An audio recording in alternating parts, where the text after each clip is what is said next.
আশা করি আপনারা সবাই ভালো আছেন। আর আমরা আছি আল্লাহর রহমতে ভালো। আজকের ব্যাপারটা বেশি বড় হবে না, বিশেষ করে কোনো প্রস্তুতি নেই ঘটনা বলার। আজকে শুরু করি। আসলে আমার আজকে পর্ব দেওয়ার কথা ছিল না। আমি ডিটারমাইন্ড ছিলাম যে আমি ইউটিউবে আর কখনো ফেরত আসবো না। কিন্তু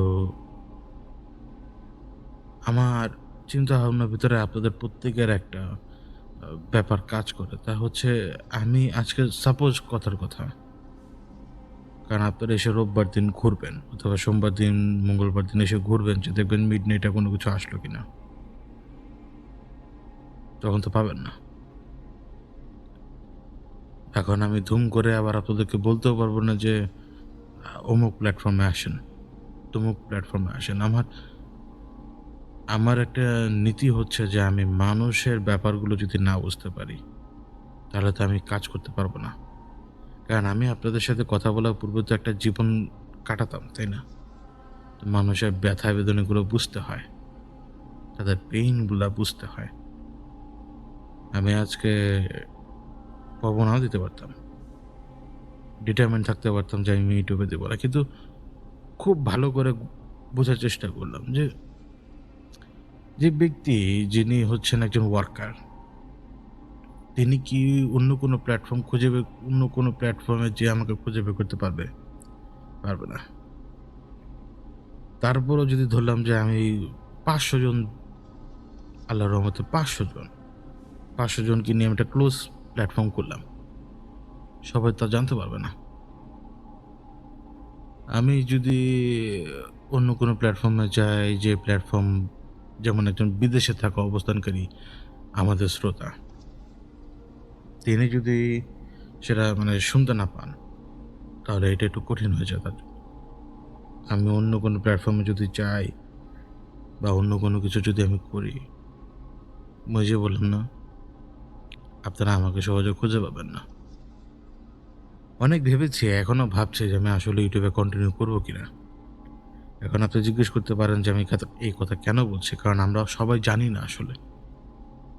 হয়তো এই যে এখন আপনারা জানবেন। গত সপ্তাহে আমাদের একসাথে ২টা চ্যানেল মায়া এবং মিডনাইটের মনিটাইজেশন বন্ধ করে দেয় ইউটিউব। আমাদের কোনো কপিরাইট ইস্যু ছিল না, আমাদের উপরে কোনো কপিরাইট স্ট্রাইকও ছিল না, ভায়োলেশনও ছিল না। শুধুমাত্র একটা ইস্যু ছিল মিডনাইটের, সেটা হচ্ছে যে আইআরজিসি সাইট নিয়ে কথা বলছিলাম দেখে ওইখানে একটা ওয়ার্নিং দিছিল আমাকে ভিডিও সরায়া। তো ওইটা ওইটার কারণে আসলে পুরো চ্যানেলের মনিটাইজেশন যায় নাই। ওরা যে মেইলটা পাঠায় সেটা হচ্ছে ইনঅথেন্টিক কন্টেন্ট এটা বলে, এবং যারা ইউটিউবটা এখন বুঝেন তারা জানেন যে ইনঅথেন্টিক কন্টেন্ট জিনিসটা কী। এখন ওদের হিসাবে হচ্ছে আমরা মাস প্রডিউস কন্টেন্ট করি কোনো রকম এফোর্ট ছাড়াই, জাস্ট একটা নর্মাল টেমপ্লেট ব্যবহার করে আমরা জাস্ট একটা ভিডিও বানাচ্ছি। ওদের হিসাবে এটা কোনো না, কি বলে, কন্টেন্টই না ওদের হিসাবে আর কি। আমি আপনাদের ভাষায় বোঝাচ্ছি। মানে ওদের কাছে মনে হচ্ছে আমাদের কন্টেন্ট আসলে ফ্রুটফুল না, এবং ওদের কমিউনিটি গাইডলাইন ভায়োলেট হয়। এই জন্য ওরা মায়া এবং মিডনাইট টুইটারই মনিটাইজেশন বন্ধ করে দিয়েছে। আপনি জিজ্ঞেস করতে পারেন যে এতে কী হবে? এতে কিচ্ছু হবে না, বরং ইউটিউবে এসে প্রোগ্রাম চালানো কঠিন হয়ে পড়বে। কারণ আপনি একটা সময় একটা চ্যানেল স্ট্যাবলিশ করার জন্য সময় দেবেন। চ্যানেলটা স্ট্যাবলিশ হওয়ার পরে চ্যানেল যখন গ্রো হওয়া শুরু করবে, সেই মোমেন্টে আপনি ধীরে ধীরে রেভিনিউ পাবেন।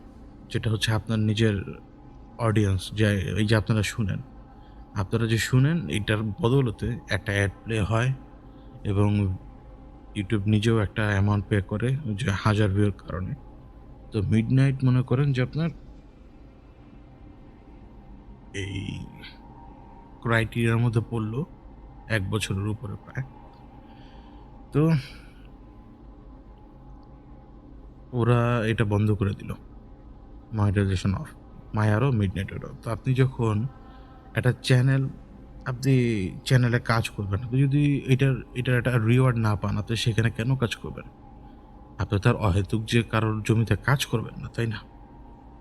কারণ সে আপনাকে কোনো কিছু দিচ্ছে না, সম্মানও দিচ্ছে না। ওরা ওদের সাথে আমার যতবার কথা হয়, ওয়াই ওয়াইওয়াইপির মানে ইউটিউব পার্টনার প্রোগ্রামের ওদের লোকদের সাথে আমার কথা হয়। ২ জায়গায় কথা হয়, সাপোর্টেও আর পার্টনার প্রোগ্রামেও। একই কথাই। এবং আমি যেটা বুঝি সেটা হচ্ছে ওরা হচ্ছে আপনার এআই দিয়ে সিস্টেম অ্যালগরিদমের ভিতরে এআইকে সম্ভবত ফিট করে দিয়েছে বা কোনো কিছু। ওই এআই যেটা দেখতেছে ও ওইটাই করতেছে। এটা কোনো মানুষ করতেছে না। অর্থাৎ আজকে এই যে আমার মতো একটা লোক, তাকে শাট ডাউন করে দিল এআই, মানুষের তৈরি একটা অ্যালগরিদম। যতই কথা বলার চেষ্টা করি না কেন, ওরা আমাকে আসলে কোনো সলিউশন দেয় না। শেষের দিকে তর্কাতর্কির মতো অবস্থা হয়ে দাঁড়ায় আমার। এবং আরও এডিশনাল ৩০ দিন সাসপেনশন দেয় আমাকে, টোটাল ১২০ দিনের সাসপেনশন। ১২০ দিন আমরা মনিটাইজ পাবো না কোথাও। এবং এই ১২০ দিনের পরে আবার ওরা চেক করে দেখবে যে চ্যানেল মনিটাইজ হওয়ার যোগ্য কিনা। এখন যেই কারণে আজকে মনিটাইজেশন বন্ধ করে দিছে, ওরা ১২০ দিন পরে চেক করার পরও দেখবে একই কারণ ওদের হিসেবে। কারণ আমার হিসেবে আমার কোনো কারণ নেই।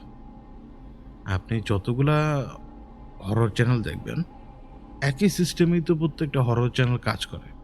এমনকি সানডে সাসপেন্সও, অন্যান্য রেডিও স্টেশনও, অন্যান্য ভৌতিক চ্যানেলও একটা ইন্ট্রো পরে সবাই একটা সিস্টেমেই কিন্তু অডিওটা ভয়েস ওভারটা দিচ্ছে। আমরা কোনো ভায়োলেশনের ভিতরে ছিলামই না। এটা ওদের সিস্টেম, ওরা ডিটেক্ট করে ওরাই বানায় দিল যে আমরা হয়তো বানাইতেছি কন্টেন্ট অনেক, অথচ আমরা শুধুমাত্র উইকলি এপিসোড করি। সবই বুঝাইছি, কিছুটা কাজ হয় নাই। ২-২ বার আপিল করার পরে আরও একবার অপশন দিচ্ছে আপিল করার। আমি কি দূরও খায় দরকার নেই। তো ইউটিউবে এই জন্য আসতে চাইনি। ফেসবুকে পোস্ট দিয়ে বলছিলাম যে আমি আর ইউটিউবে আসবো না। কিন্তু ওই যে বললাম একটা কথা, যে আমি ওই ব্যক্তিটারও পরোয়া করি যে আমাকে চিনে শুনে কিন্তু একটা শব্দ লেখে না। সে লোকটা না জানি কোথায় আছে, আইসা খুঁজে দেখবে যে নাই। ওই তাড়নায় আজকে আমি এই পডকাস্টের পার্টটা এখানে আপলোড করলাম আপনাদের জন্য। কারণ পয়সার পেছনে ছোটার মতো লোক আমি না। পয়সার পেছনে ছুটলে আমি ওইভাবে ছুটতে পারতাম। গত ৫ বছর ধরে আমি আপনাদের সামনে ঘটনা বলি। আগে তো নিজে ঘটনা আপনাদেরকে লিখে আলিফ বের কণ্ঠে শোনাইছি। আর গত ২ বছর ধরে আমি নিজেই বলি। এবং যত সময় গেছে ধীরে ধীরে ধীরে ধীরে উন্নতি হয়ে গেছে আমরা অনেক। সামনে আরও উন্নতি হবে যদি হায়াত থাকে আর যদি আমরা চালাতে পারি। এখন ওদের কন্ডিশনটা হচ্ছে যে আমার হয় চ্যানেলের সমস্ত ভিডিও এডিট করা লাগবে। এখন কীভাবে এডিট করবো সেটাও বুঝতেছি না। মানে কী দিলে ওরা বুঝবে যে এটা ওদের নিয়ম মতো সঠিক হবে, আমিও তো সেটা জানি না। অথবা অপশন দিচ্ছে যে সব ভিডিও ডিলিট করে দেওয়ার। এখন আপনি ২ বছর মেহনত করার পরে এই ১৫০ ভিডিও আছে মায়াতে, মিডনাইটে আছে আল্লাহ জানে কতগুলো, ১০০-র উপরে। আপনি অলমোস্ট ৩০০ ভিডিও আমি কেটে দিব? এটা হয়? তো এটা তো আসলে পসিবল না। খুব রাগ হয়, খুব। যে প্ল্যাটফর্ম ওদের হিসেব মতো চলা লাগে। কিন্তু ওই যে বললাম কপিরাইট ইস্যু নাই, অন্যান্য কোনো ইস্যু নেই, কোনো কারণ ছাড়া একটা স্লপ ব্যবহার করলো, এআই স্লপ। ব্যাস, শুধু আমি না, আরও প্রচুর মানুষ ডিমনিটাইজ হয়েছে, অনেক। ইভেন যাদের চেহারা আছে তারাও। আমি জানি না এটা আসলে, এটা তো ওই যে স্বাভাবিকভাবে অ্যালগরিদমের ভুল। তো এটাই আর কি। এখন যদি আপনি দেখেন, এই যে আজকে পর্ব শুনছেন, এটার জন্য আমাদেরকে ১ পয়সাও দিবে না। ইভেন আমাদের পেছনে পেমেন্টগুলো হোল্ড করে ফেলছে। পেছনে যে টাকাগুলো আমাদের অ্যাকাউন্টে জমা, সেইটাও আমাদেরকে পাঠাবে না এখন। এটা হোল্ডে থাকবে। ওরা ডিসাইড করবে ওদের মন মতো সব কিছু। ব্যাপারটা কেমন হলো দেখলেন? আপনার মেহনতের উপরে তারা পানি ঢেলে দিছে, স্রেফ পানি। তো এখন পর্যন্ত ডিসাইড করে নেই কোথায় যাব, কি করব না করব। কিন্তু আমি আপনাদের সামনে আসব। বললাম না যে সেই মানুষটার জন্য যে আমার জন্য একটা শব্দ লিখে নেই, কিন্তু আমাকে শুনে আসবো আমি। গত ২ বছর কিন্তু আমাকে ভালো মতোই চিনতে পারছেন আমি কিরকম টাইপের লোক। আর পডকাস্টের বদৌলতে তো আরও ভালো করে বুঝতে পারছেন। আমি না বেইমান না, আমার রক্তের ভেতরে বেইমানি নেই। আমি লোভী না। আমার মধ্যে জিদ আছে, রাগ আছে। কিন্তু সেটা আবার অহংকার না, হিংসা নাই। কিন্তু মাথা গরম হয় খুব তাড়াতাড়ি। কারণ ওই যে ইললজিক্যাল ঘটনা দেখলে আপনার মাথা তো গরম হবেই। আমার রাগ থাকে নাকের আগাতে, তারপরে আমি সে রাগ সামলায় রাখি। অনেক শান্ত আমি অনেক। কিন্তু তারপরও কষ্ট লাগে। তো ওদিক থেকে আরকি আমি আপনাদেরকে জানালাম শুরুতেই। যে আমরা ইউটিউবে এখন আর সামনে হয়তো আর কন্টিনিউ করতে পারব না। কেন বললাম? যে আমার মতো লোকের পক্ষে ফেস দেখানো সম্ভব না। এই কোটি কয়েক টাকার জন্য আমি জীবনেও ফেস দেখাবো না। মানে আমি এর চাইতে ঢের মানে লাখ, লাখ টাকা আমি হ্যান্ডেল করতে পারি। কিন্তু তখন আমি আমার ফেস দেখাই না। তাহলে এইখানে এই কোটি কয়েক টাকার জন্য তো জীবনেও ফেস দেখাবো না। কারণ আমাকে প্রোটেকশনের ভিতরে আমাকেই রাখা লাগবে, তাই না? তো আশা করি বুঝতে পারলেন। চাইলে অন্য কোনো প্ল্যাটফর্মে শিফট হওয়া যায়। শিফট হতে ১ মাস সময় লাগে, ২ মাস সময় লাগে।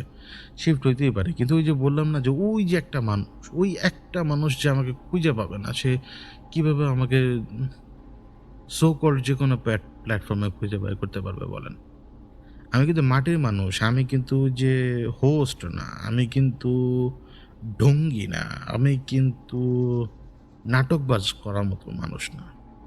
আমি স্ট্রেইট ফরওয়ার্ড। একদম স্ট্রেইট ফরওয়ার্ড। আমার ভিতরে কোনো লুকোচুরি নেই।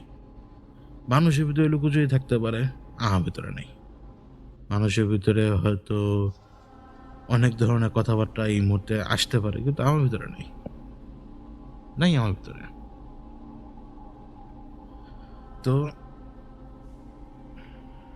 কথাগুলো ডিপ্রেসিং শোনা যায়। কিন্তু ওই যে বললাম না, গত পর্বে তো শুনেছেন যে আমি এমনিও ঠিক নাই। তো আপনি দেখবেন যে প্রত্যেকটা মানে সাইকেল ওয়াইজ ঘটনা ঘটতেই আছে, ঘটতেই আছে। মানে একটার পর একটা হয়ই, একটার পর একটা হয়ই। হোক, এ না করছে। ছোট মানুষ, আমি ছোট মানুষই থাকি। আমি বড় মানুষ হওয়ার কোনো ইচ্ছা আমার নাই। কিন্তু আমি হাসবো একদিন। কারণ কি জানেন? জুলুম তো আমার সাথে হইছে না। জাস্ট আমি সবর রাখবো ব্যাস, আর কিচ্ছু না।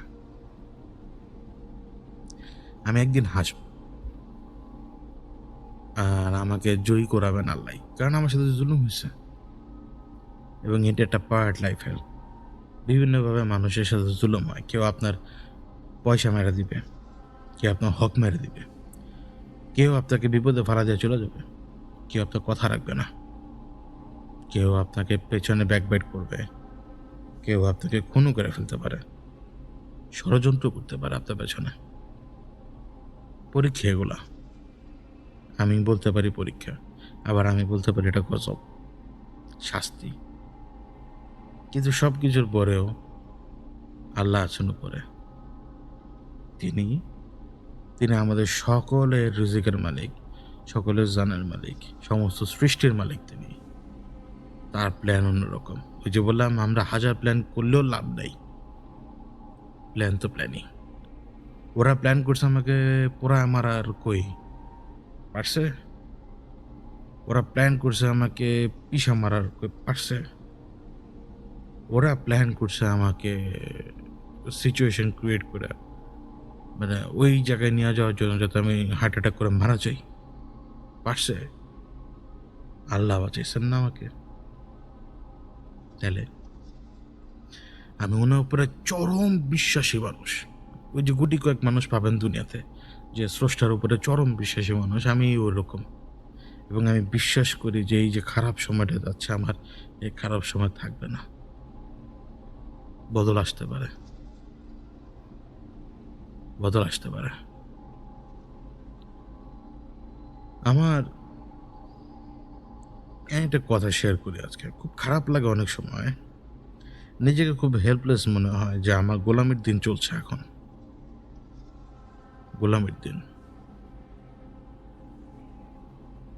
তো গোলামির দিন এই জন্য বললাম যে ওই যে ডিলের খাতিরে কিচ্ছু করতে পারি না। আমি মানুষের অনেক সমস্যা দেখি। তার মানে এই না যে আমার দ্বারা মানুষের সবগুলা সমস্যার সমাধান পসিবল না। আমার ঘটনা শুনছেন তো, দেখছেন না যে ফেইলিয়ার কিরকম? কারণ আমি তার হিরো না। আমি তো হিরো না। আমি আজকে বাইরে ছিলাম রাস্তায় এবং একটা সিন আমি দেখি। মানে উনি অসুস্থ, আমি আবারও বলি, উনি কিন্তু অসুস্থ মানুষের চোখে।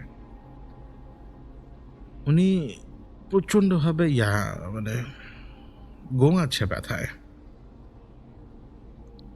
মানে একজন নারী ব্যথার যিনি সইতে পারেন না, তিনি যেরকম রিঅ্যাকশন দিবেন ওরকম। উনি একজন নারী এবং উনি উনার পেট ধরে প্রচণ্ড মানে রিঅ্যাকশন দিচ্ছেন ওই সময়। আবার ওই সময় কিন্তু আবার মাগরিবের আজানের একটু আগের সময়। তো মানুষ তো দেখবে, ইভেন উনাকে কেউ একজন শান্ত করার চেষ্টা করছিল। উনার হাতে আবার দেখলাম যে রিপোর্টের কি জানি ওগুলো আরকি ফাইলটা। কিন্তু কথা হচ্ছে যে উনার কোলে বসা একটা বাচ্চা শিশু, যে মানুষ না।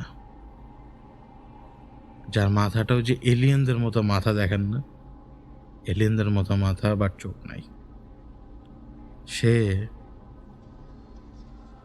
তার হাতে ওই জুতা সেলাই করার জন্য যে ধরনের সুই ব্যক্তিরা ব্যবহার করেন না? এই যে রাস্তায় বা দোকানে?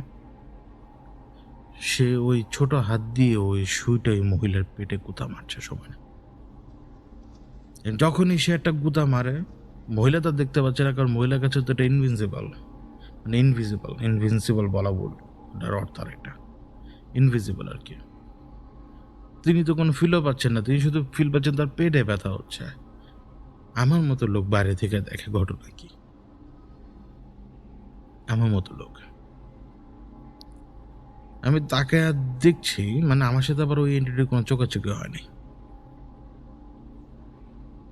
নিজেকে খুব হেল্পলেস লাগে জানেন?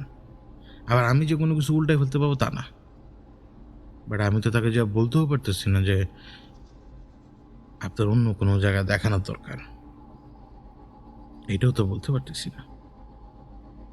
ব্যাপারটা হচ্ছে এরকম যে আপনি জানেন ওই লোকটা এখন পানিতে পইড়া যাবে এবং সে সাঁতার জানে না। সে ব্রিজের আগায় দাঁড়ায় আছে।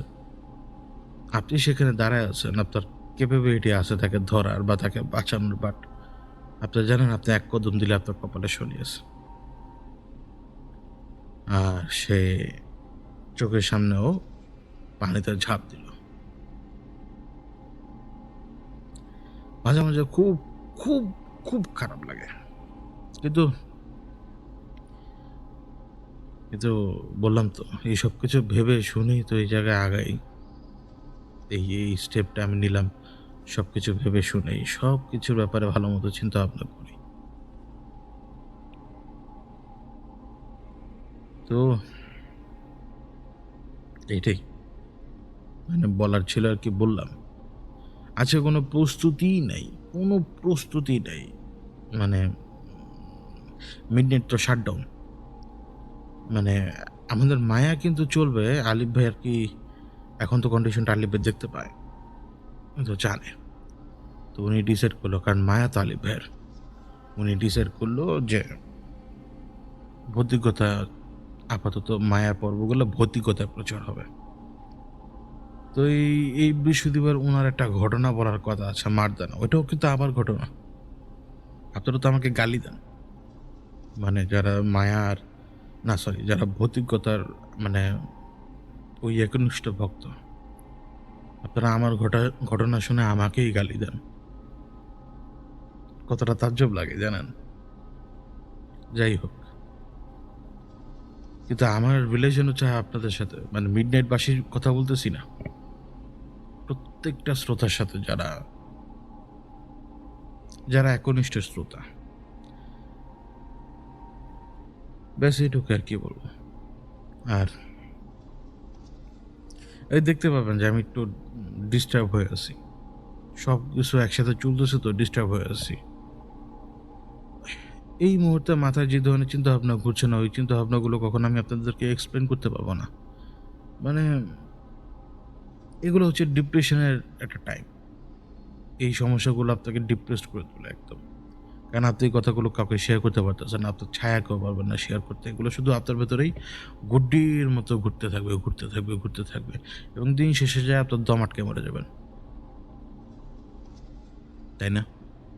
দিন শেষে আপনার দম আটকে মরে যাবেন। আজকে ওই যে বললাম না, মাথার মধ্যে তেমন কোনো কিছু নেই মানে বলার মতো। কিন্তু একটা ব্যাপার নিয়ে আবার একটু রিপিট কথা বলি। আর রিপিট কথাটা যেটা বলবো সেটা হচ্ছে কিছু, কিছু ক্ষেত্রে কিছু, কিছু সময় কিছু, কিছু সন্তানের জন্ম হয়। যেই সন্তানদের জন্ম না মনে করুন যে আপনার একটু অল্টার্ড ওয়েতে হয়।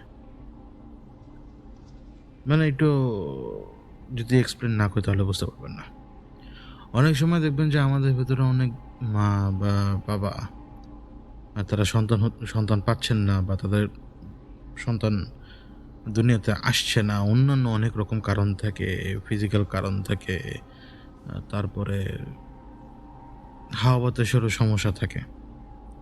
কখনো, কখনো দেখবেন যে এরকম অনেক কাপল রয়েছে মানে এখনো থাকে, আগেও ছিল। একটা লং টাইম তারা তাদের সমস্ত কিছু ঠিক তাদের সন্তান আসে না। ভূমিষ্ঠ হয় না। আপনাদেরকে আমি এখন যে কথাটা বলবো, এই কথাটা হচ্ছে খুবই অড শুনতে। কিন্তু এটা এক্সিস্ট করে, এটা হয়। এটা আগেও হয়েছে। প্রচুর হয়।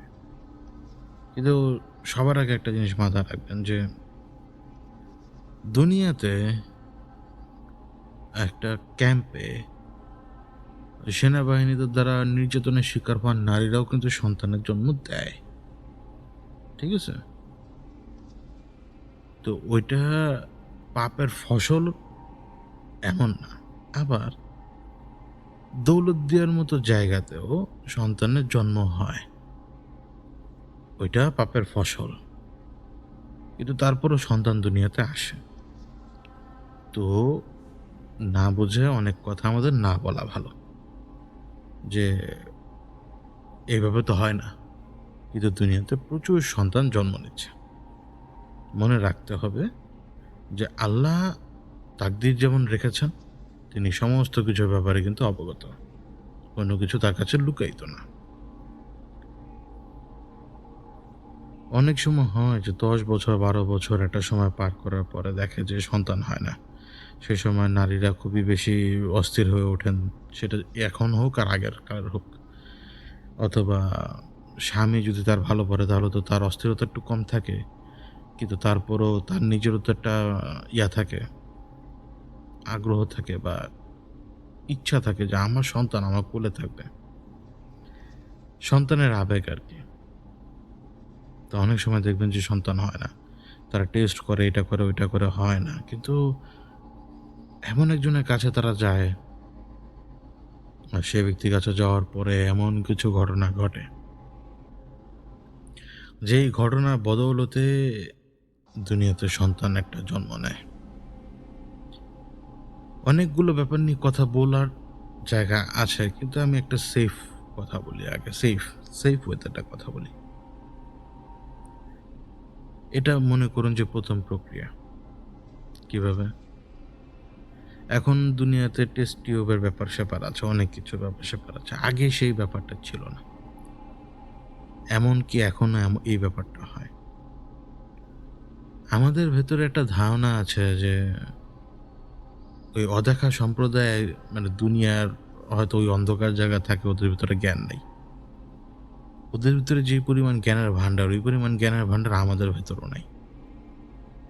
এবং সেটা দিনে, দিনে আরো বেশি সমৃদ্ধ হয়।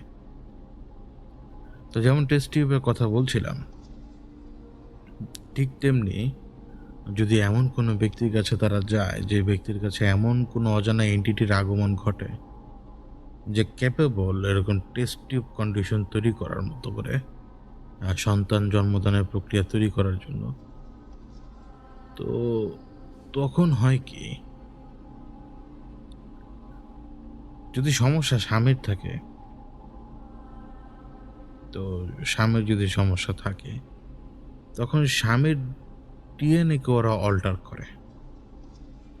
যদি স্বামীর দেখা গেল যে শুক্রাণুর শুক্রাণুর পরিমাণ কম। এটা ওরা খেয়াল করে সব। ওরা যতটুকু নেওয়া ততটুকু নেয়। তারপরে সেটাকে অল্টার করে। অল্টার করে সেটা নারীর ভেতরে কখনো, কখনো তারা প্রবেশ করিয়ে দেয়। আবার কখনো, কখনো দেখা যায় যে এটা সেফ না আরকি। এখান থেকেই আরকি ২ নাম্বার এটা শুরু বা হারাম শুরু। মানে স্বামী বাইরে যখন হয়ে যায় ব্যাপারটা, স্বামী ছাড়া হয়ে যায়, তখন কি হয়? এখন স্বামী ক্যাপেবল না। ১ম ব্যাপার হচ্ছে স্বামীর দিক দিয়ে আসি। দেখা গেল স্বামী ক্যাপেবল না। এটা খুব রেয়ার হয়। আমি আবারও বলি, খুব রেয়ার হয়। আমি তার মানে এই না যে নারী বিদ্বেষী কথাবার্তা বলতেছি, তা না, না। না, না, না। আমি আমার অভিজ্ঞতার দিক দিয়ে বলতেছি। আমার অভিজ্ঞতা হয়তো অন্যদিকে নাও ম্যাচ হতে পারে। কারণ ওদের পক্ষেও এটা পসিবল যে যদি মনে করেন যে অল্প পরিমাণ যদি শুক্রাণু পায় ওরা স্বামীর কাছ থেকে, মানে ওরা কিভাবে এক্সট্রাক্ট করে ওগুলো পরে বলতেছি। মানে যদি পায়ও সেটা ওরা ব্যবহার করতে পারে ওই টেস্ট টিউব কন্ডিশন তৈরি করার জন্য। আর যদি একদম স্বামীর কিচ্ছু নাই, তার কোনো রকমের সিমেন্ট উৎপাদনই হয় না। অনেক সময় অনেক ছেলের ওই খতনার সময়ও ভুল হয় মারাত্মক রকমের। আবার ওই জন্মের পরও তো বাবা-মা বুঝতে পারে না। তাকালেই বোঝা যায় অনেক সময় যে ডিফেক্টেড থাকে। আবার আস্তে, আস্তে বড় হলে তাদের ডিফেকশনটা সামনে থাকে ঠিকই। অনীহা থাকে, এইটা থাকে, ওইটা থাকে। অনেক রকমের ব্যাপার। ছেলেরা লুকাইতে পারে না অনেক সময়। বাবা-মা হয়তো বিয়ে-শাদী দিয়ে দেয়, তারপরে বিশাল সমস্যা দেখা দেয়।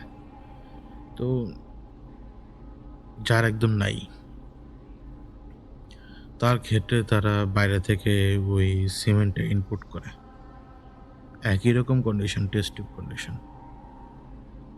এবার যদি আপনি আ নারীর ক্ষেত্রে হিসাব করেন। এখন নারীর যদি অল্প পরিমাণ এগ থাকে, এখানেই ব্যাপারটা আসলে সবার আগে বুঝতে হবে আপনাদেরকে। এখানে যদি অল্প পরিমাণ এগ থাকে এবং ওই এগ মানে ডিম্বাণু এবং ওই ডিম্বাণু যদি মানে সুস্থ না হয়, স্টেবল না হয় বা ডিম্বাণুর গ্রোথ যদি ভালো না থাকে, তো ওইটা তার হচ্ছে না তখন। কোনো নারীর এরকম হয়। রিজন হচ্ছে তারা ওই যে পিরিয়ডের দিকে ভালো করে লক্ষ্য করে না। অন্যান্য সমস্যাগুলোর দিকে অনেক নারী ভালো করে লক্ষ্য করে না আর্লি বয়সেই। আর আমাদের দেশের নারীদের তো আবার ব্লাডের ইস্যু আছে। ব্লাড এমনিই কম। আমাদের দেশের নারীরা অনেক ভঙ্গুর থাকে অনেক সময়।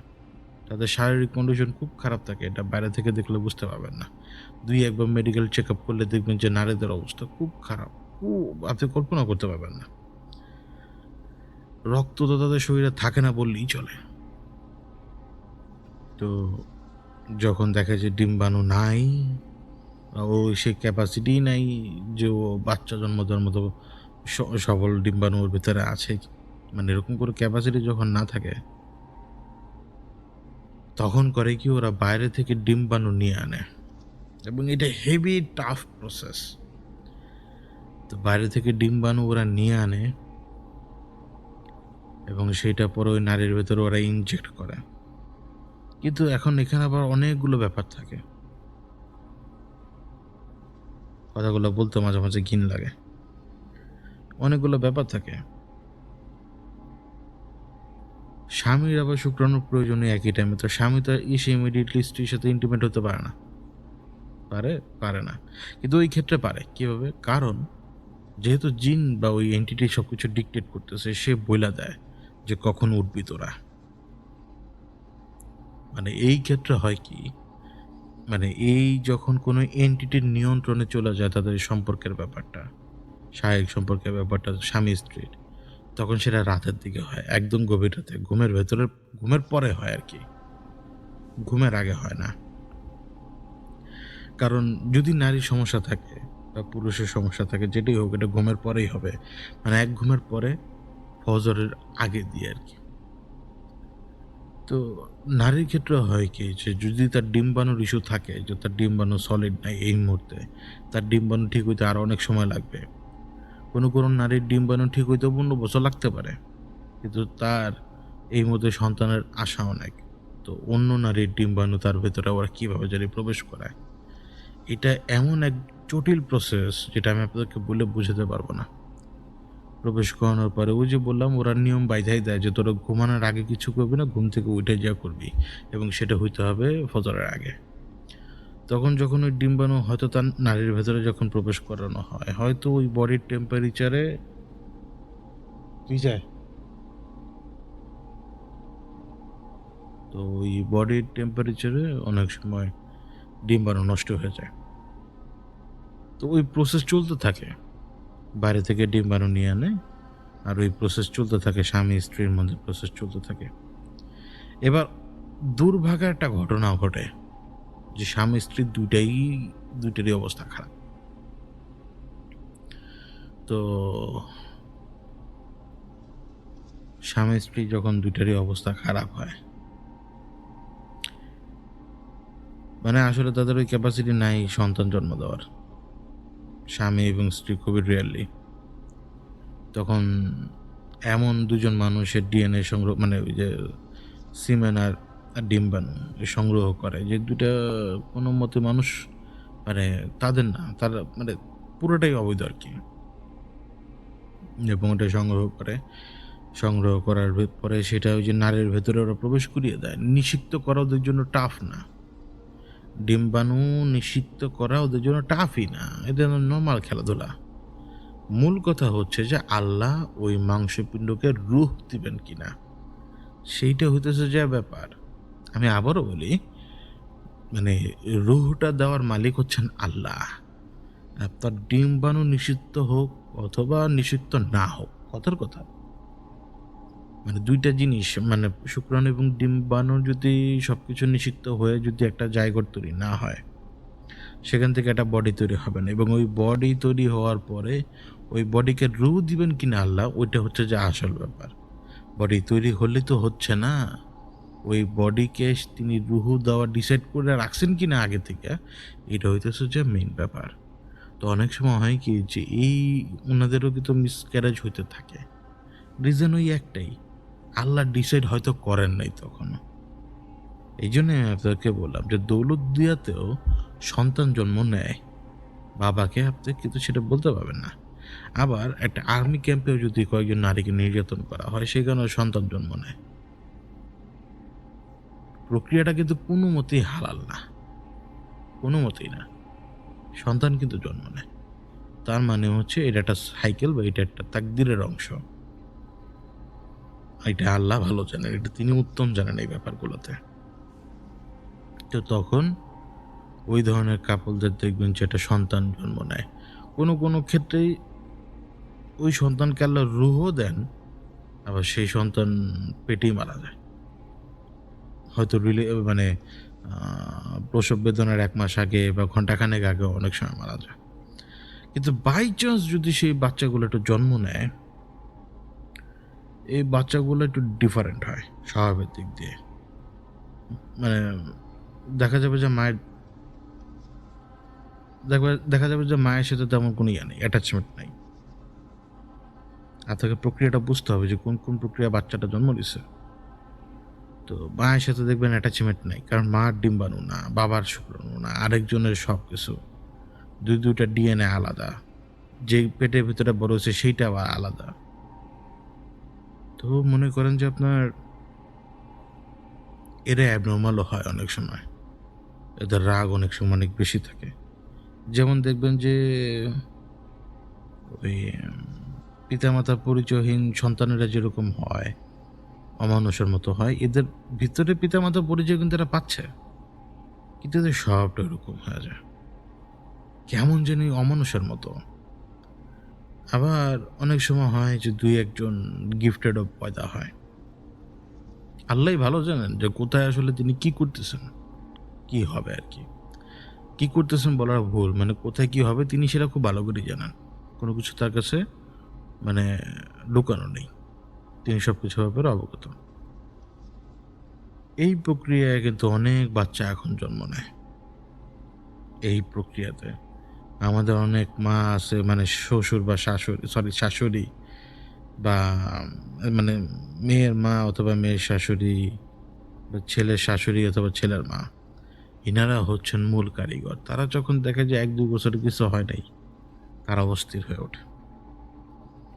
তারা এদিক সেদিক যাওয়া আসা করে এবং এদিক সেদিক যেদিকে যাক না কেন ১০০ জনের মধ্যে লেগে ৯০ জনই আসলে কোনো কাম-কাজ জানে না। মাইন্ড করেন না কেউ। আসলে কোনো কাম-কাজ জানে না। হয়তো ২-১ টা কিতাব খুলে ২-১ টা জিনিস শিখছে ব্যাস এইটুকুই। ওটা তো কিতাবের জ্ঞান। ওই তুক্কা লাগলে লাগলো, না লাগলে নাই।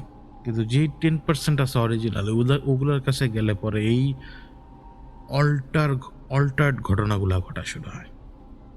জিন এখানে ইনভলভ হয়, এন্টিটি এখানে ইনভলভ হয়। ইনভলভ হয়ে তারা এই কাজগুলোর মধ্যে ঢুকে পড়ে।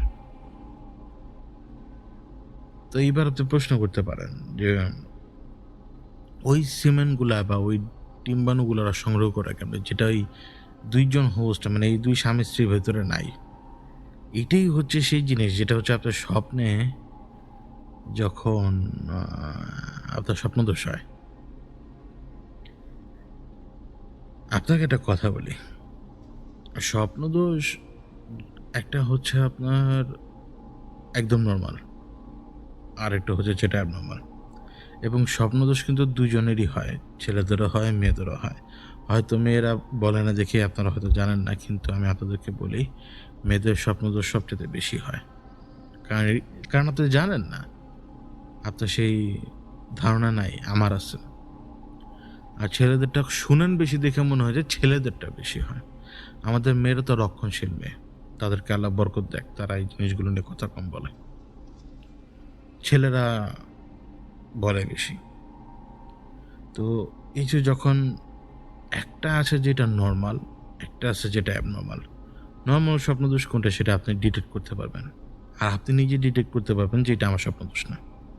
মানে এটা এক্সেসিভ হয়ে যাইতেছে। তো ওই যে যখন আপনার এক্সেসিভ হচ্ছে এবং যখন আপনি ফ্রিকোয়েন্টলি বুঝতে পারতেছেন ড্রিম স্টেজে যার সাথে আপনি রিলেশনে মিশতেছেন, তাকে যদি ভালো করে নোটিস করতে পারেন যখন ঘুম ভেঙে যায় আরকি।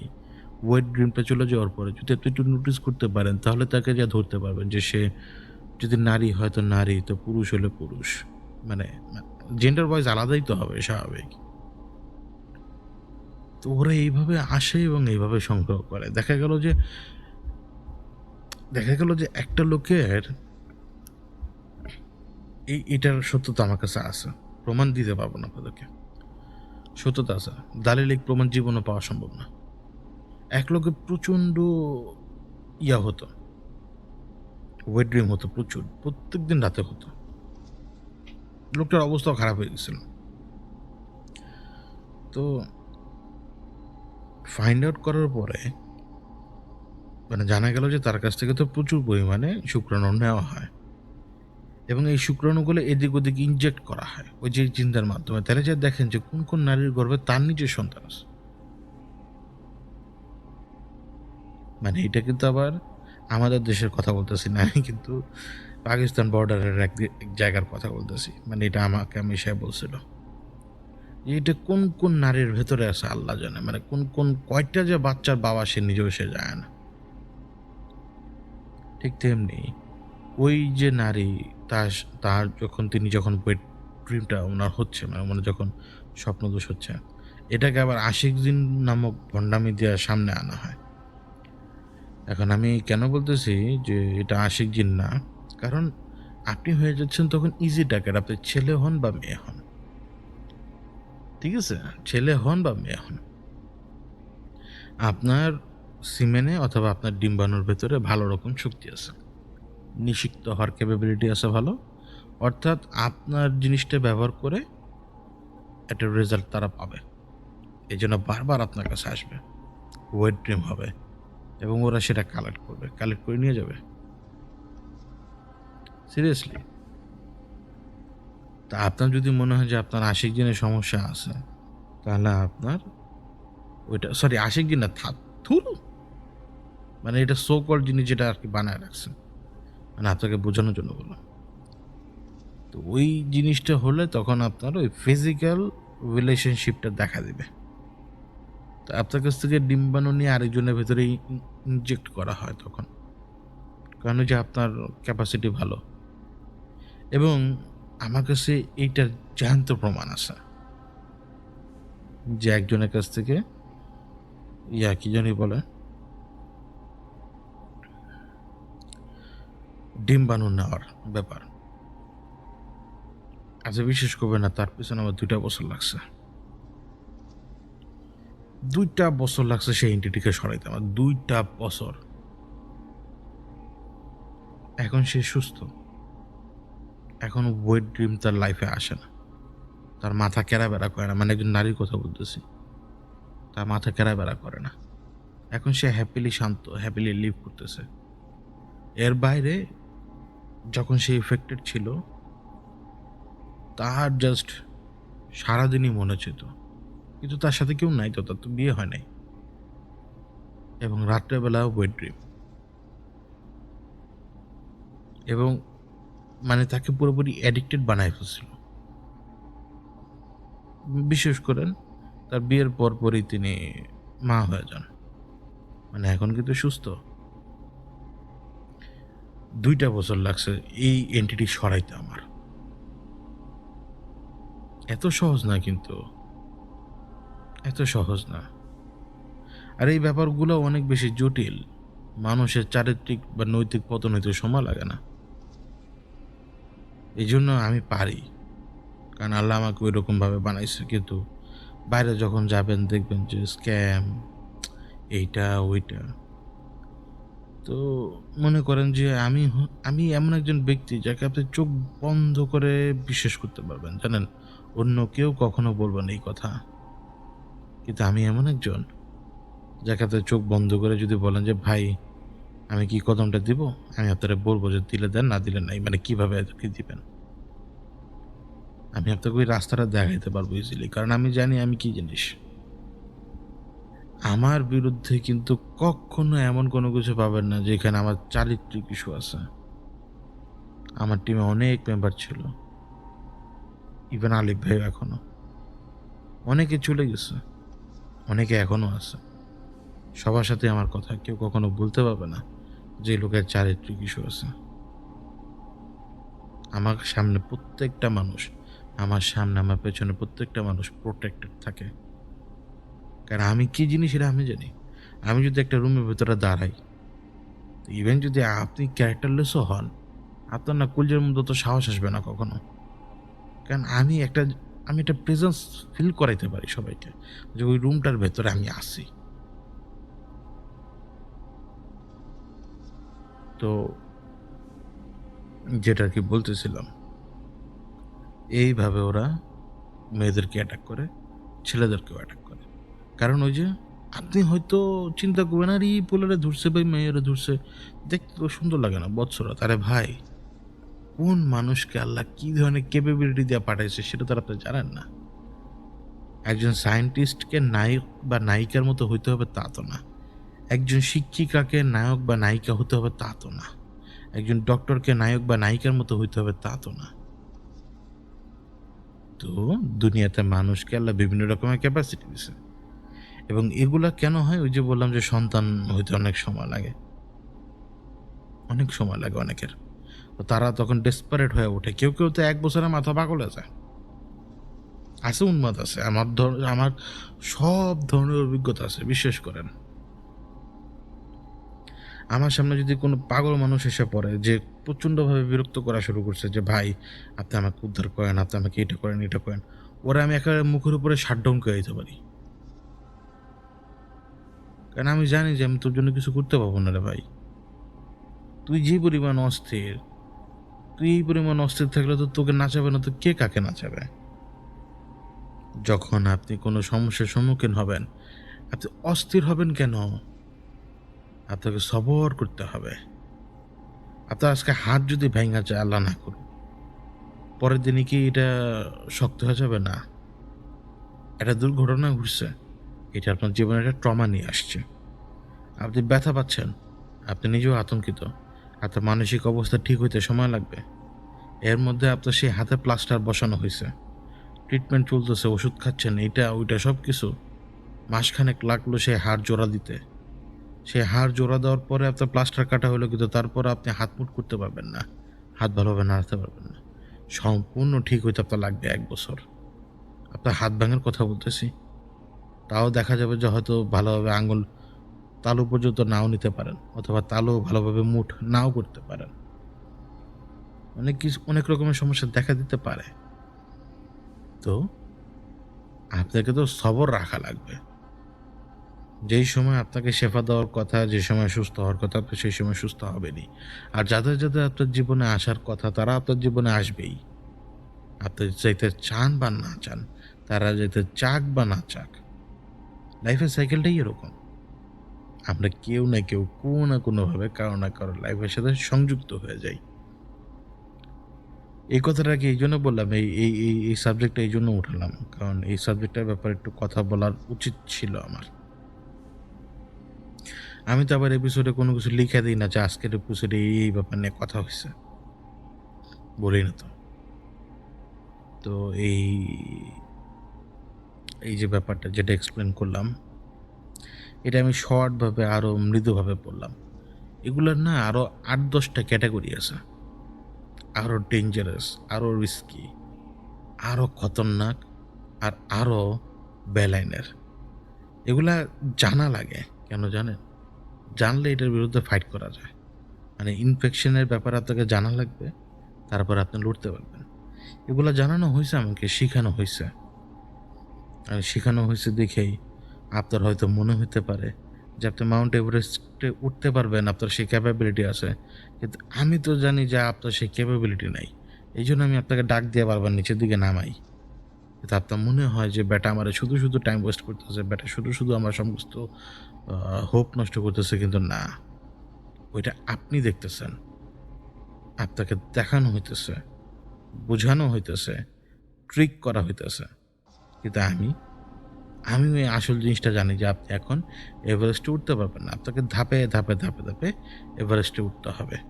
ধাপে বিভিন্ন সেকশনে উঠতে হবে। সেখানে সময় ব্যয় করে আস্তে উপর দিকে উঠতে হবে। এক লাফে যেয়ে এভারেস্টের চূড়ায় পৌঁছানো সম্ভব না। তো আজকে তাহলে শেষ করি। কেন বলছি যে শেষ করি? কারণ মানে কোনো প্রস্তুতি নাই। কি নিয়ে কথা বলবো তো বেশি প্রস্তুতি ছিল না। আর যা মন চায় তা আসলে বলা যায় না। একটা সৌন্দর্যের প্রয়োজন। আর ব্যাস এটুকুই। আজকে এটুকুই। আর এটাও আমি আপনাদেরকে বলি, আমার পক্ষে কোনো সাবস্ক্রিপশন বেসড মডেলে যাওয়া পসিবল না। আমি আসলে অত বেশি জিনিস বুঝি না, টেকনিক্যাল জিনিস তেমন একটা বুঝি না। আমার জন্য এগুলো খুব টাফ। টেকনিক্যাল ব্যাপার-স্যাপার এগুলো বোঝা খুব টাফ। অত বেশি মানুষ হ্যান্ডেল করে, এটা আমার জন্য অনেক বেশি টাফ। তো আবার ওইটাও যে বললাম যে সবার পক্ষে আবার সাবস্ক্রিপশন মডিউলে যাওয়া টাফ। সবার পক্ষেও সেটা সম্ভব না। আর আমারও তো বেশি টাকা পয়সার খুঁজলি নেই। তো আস্তে ধীরে আবার ব্যাক করব। মানে আসবো, প্রত্যেক সপ্তাহেই আসবো। কারণ ওই যে বললাম না, মানে মানে YouTube ছাড়া আসলে আপনি অন্য কোনো প্ল্যাটফর্মে আমাকে কিভাবে খুঁজে বের করবেন? টাফ না আপনার জন্য? আমি তো চলে যেতে পারি। এটা আপনার জন্য টাফ না? তো ওইভাবে আর কি করব, আস্তে ধীরে একটু করেই। কারণ একটা ধাক্কা যেহেতু আসলো, ধাক্কাটার জন্য আসলে তৈরি থাকে না কেউ। আপনিও কখনো কল্পনা করবেন না যে এরকম ঘটনা ঘটবে। তো মায়ার যে ঘটনাগুলো এখন কিন্তু ওগুলো ভৌতিকতায় প্রচার হবে প্রত্যেক বৃহস্পতিবার রাত ১২টায়। তো এপিসোডগুলো আমরা তৈরি করে দিব, আলিফ ভাই সেটা আপলোড করে দিবেন। এবং আমি আপনাদেরকে এটাও বলি চলে যাওয়ার আগে, এখন থেকে মানে এই বৃহস্পতিবার ইনশাল্লাহ মায়া প্রচার হবে ভৌতিকতায়, এবং মায়াতে যা প্রচার হওয়ার কথা ছিল সেটাই ভৌতিকতায় প্রচার হবে। তা হচ্ছে ৪ পর্বে টেম্পল অফ সলেমন। ৪ পর্বের ঘটনা, যেটা আমার না, আমার শোনা, সেটাই প্রচার হবে। বাংলাদেশের কারো কাছে এমন ইনফরমেশন কখনো ছিল না, থাকবেও না। হয়তো আজকের পরে হয়তো ২-৪ জন বলতে পারে, কিন্তু এই ইনফরমেশন মানুষজনের কাছে ছিল না। আর আপনারা যারা টাইটানিকের শেষের অংশ শুনেছেন, তারা কমেন্টে একবার লিখবেন যে আপনারা কি আদতে এক্সপেক্ট করছিলেন যে টাইটানিকের শেষের অংশ এরকম হবে? কারণ আমি জানতাম যে শেষের অংশে কী আছে এবং ওইটা বলার জন্য আমার অনুমতি দরকার ছিল। এবং এখন হয়তো বুঝতে পারবেন যে কেন আমি অনেক ধরনের কথা বলার আগে অনুমতি খুঁজি বা কি বলে এটাকে, হ্যাঁ, অনুমতি, পারমিশন খুঁজি বা দেরি করি। রিজন এই যেগুলোই। অত বেশি সময় নাই আমার হাতে। তো যতটুকু পারি আমি আপনাদের সাথে শেয়ার করি। নিজেদের খেয়াল রাখেন। আমার দুঃখে যদি দুঃখ পান তাও লিখেন কমেন্টে। ব্যাস এইটুকুই। তো মায়া মায়ার একটা গতি হয়ে গেল আলহামদুলিল্লাহ। আলিফ ভাই বলাতে সুবিধাই হলো যে ভৌতিকতাতে মায়াটার এপিসোড যাবে। কিন্তু মিডনাইটের কোনো গতি নেই। মিডনাইট এইখানেই আপনাদের সামনে আসবে। ব্যাস এইটুকুই। এটাই মিডনাইটের গতি। আর আমার জন্য দোয়া করেন।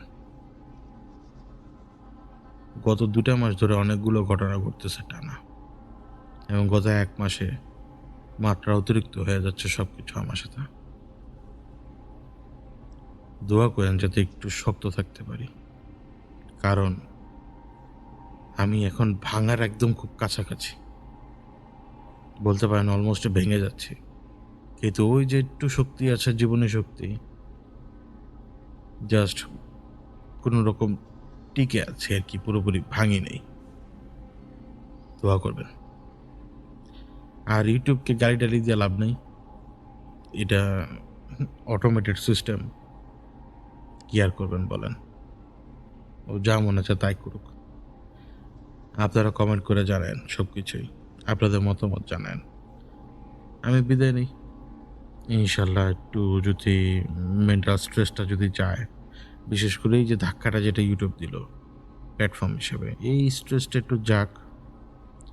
আমি ইনশাআল্লাহ ঘটনাগুলো নিয়ে ফেরত আসবো। তার আগে পডকাস্টের এরকম ছোট, ছোট অংশ থাকবে। ব্যাস এটুকুই। আল্লাহ হাফেজ।